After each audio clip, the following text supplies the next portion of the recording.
Mesdames et messieurs, bonsoir. Soyez les bienvenus au sommaire de cette nouvelle édition. Tout de suite, les titres de ce mercredi. Le vice-premier ministre Somdak Kralahom Sakeng a présidé hier au ministère de l'Intérieur la réunion sur le bilan de la sécurité routière de 2022 et sur les orientations des travaux de 2023. Somdak Kralahom Sakeng, vice-premier ministre, ministre de l'Intérieur et président du Comité national de la sécurité routière, a présidé hier au ministère de l'Intérieur une réunion sur le bilan des travaux de sécurité routière de 2022 et les orientations des travaux de 2023. Son Excellence Sun Chanthol, ministre des Travaux publics et des Transports et vice-président permanent du Comité national de la sécurité routière, a souligné les efforts déployés par son institution pour réduire les accidents de la circulation grâce à des travaux de construction et d'entretien des routes, notamment les routes nationales 7, 31, 33 et 41. L'inflexion des accidents routiers se fait aussi grâce au développement de la technologie, l'application mobile Road Care, qui permet aux gens de signaler rapidement les problèmes routiers. Son Excellence a en outre présenté la stratégie visant à réduire les accidents routiers en améliorant le transport ferroviaire et fluvial par l'étude de certains projets importants, notamment l'étude du chemin de fer express Phnom Penh-Poi Pat, la voie rapide Phnom Penh-Sihanoukville et l'étude du transport fluvial Tonlé Basa.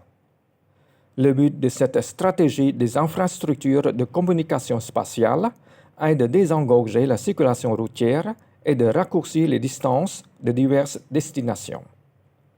Somdak Kralahom Sakeng a soulevé la question de la croissance de la population et de l'augmentation du nombre de véhicules. En conséquence, les institutions compétentes doivent examiner les garages de réparation sans licence, inspecter les réparations routières existantes, renforcer l'installation de radars dans les zones à haut risque, continuer à mettre en œuvre les lois sur la circulation routière et surtout de prêter une attention particulière sur les conducteurs en état d'ébriété. Son Excellence Thieu Chan To, gouverneur de la Banque nationale du Cambodge, a reçu M. Joseph Sawyer, nouveau coordonnateur des Nations unies au Cambodge, pour une visite de courtoisie. Accompagné des représentants des agences des Nations unies au Cambodge, M.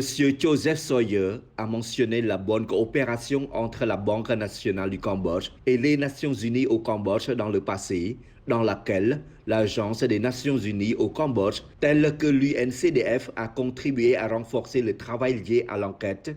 Le PNUD a contribué à l'étude des titres publics, co-organisé des conférences macroéconomiques et des études pour promouvoir l'utilisation du réel dans l'industrie de l'habillement et le secteur de la microfinance.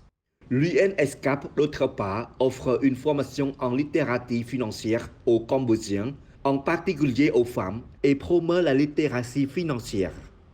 Dans l'ensemble, M. Joseph Sawyer a exprimé son appréciation pour la bonne coopération et a exprimé son engagement à continuer à contribuer encore mieux au développement du Cambodge. En effet, en mars 2023, les Nations unies au Cambodge organiseront un forum annuel avec le gouvernement pour identifier les domaines prioritaires pour un meilleur développement économique au Cambodge. Au cours de la rencontre, Son Excellence Thieu Chan To, gouverneur de la Banque nationale du Cambodge, s'est félicité de la deuxième présence de M. Joseph Sawyer au Cambodge après son rôle de directeur du Programme des Nations unies pour le développement au Cambodge de 2007 à 2010 et a hautement apprécié la contribution active des Nations unies au Cambodge dans le développement du secteur financier dans le passé.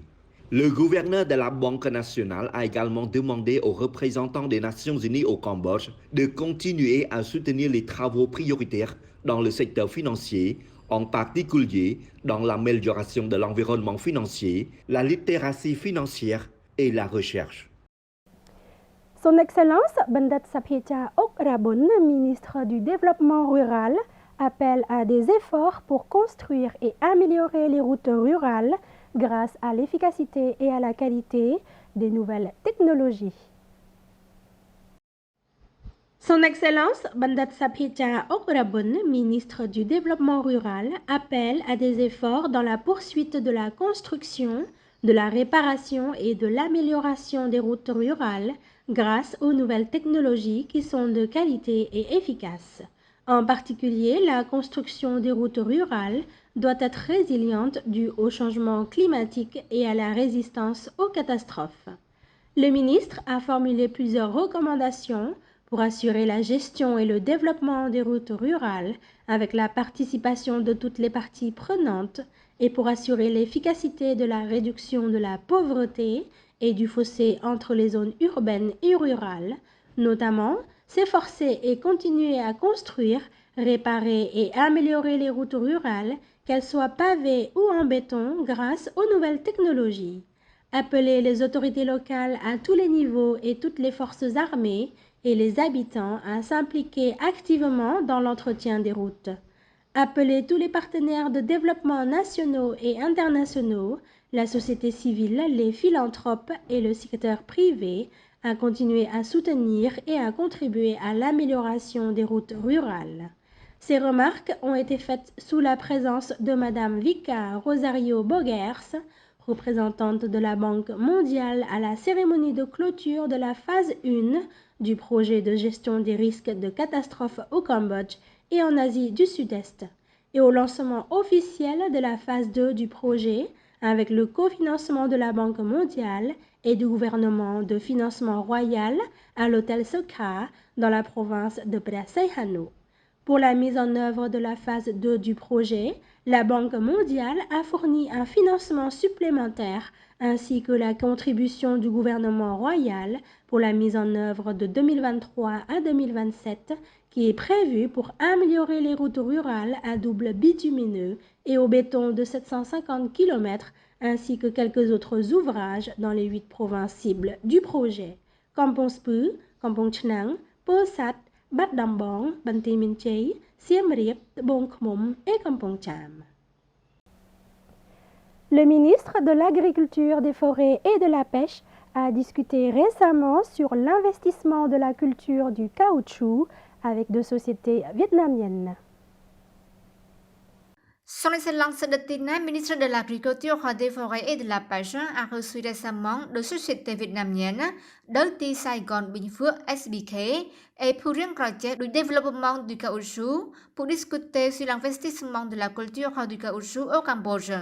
Lors de l'entretien, le ministre a recommandé à deux sociétés de rencontrer l'association du caoutchouc du district de Mimut pour obtenir des conseils sur les solutions techniques et la coordination du laboratoire sur le contrôle de la qualité de résine.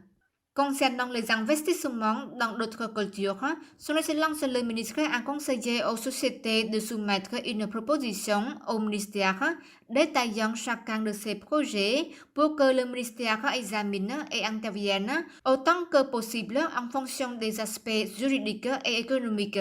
Il convient de rappeler que la société SBK a reçu des licences d'investissement pour 2714 hectares d'investissement de concessions foncières économiques et que la société Purien Project du développement du caoutchouc a reçu l'investissement des concessions foncières économiques dans les 3 branches avec la superficie totale de 6528 hectares dans la province de Krache, investissant dans la culture du caoutchouc.